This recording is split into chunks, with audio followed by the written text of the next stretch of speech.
In today's video, I'm going to show you how to make different columns for all groups on Monday.com. If you've ever tried customizing columns per group on a board, you've probably noticed that Monday.com keeps columns consistent across the entire board by default. That can be frustrating when different teams or workflows need to track completely different types of information.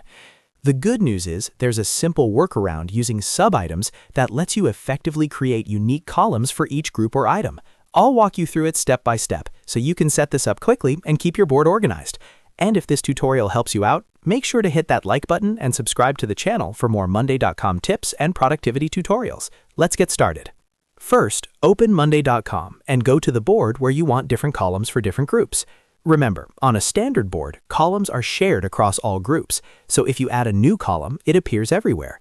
To work around this, we're going to use subitems. Choose a group and click on an item inside that group where you want more customized tracking. When the item opens, look for the Subitems option just below the main item name. If you don't see subitems yet, you may need to enable them by clicking the three-dot menu on the board and activating subitems from there. Click on Subitems. A mini board will open underneath that parent item. This mini board acts almost like its own separate workspace.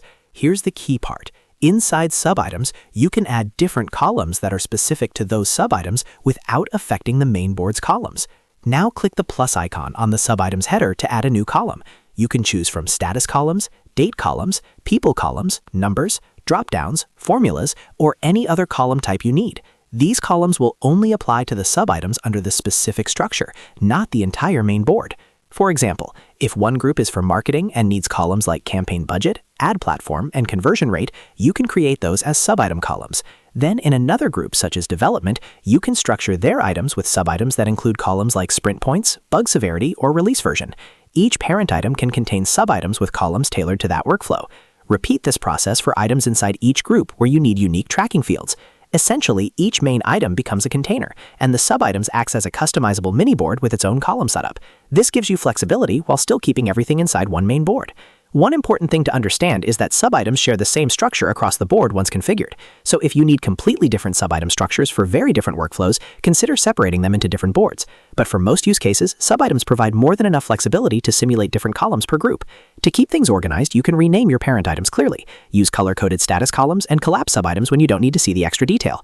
This keeps your board clean while still giving you powerful customization underneath. And that's it. That's how you make different columns for all groups on Monday.com using subitems as a smart workaround. If you found this helpful, don't forget to like this video and subscribe for more simple and practical Monday.com tutorials. Thanks for watching, and I'll see you in the next one.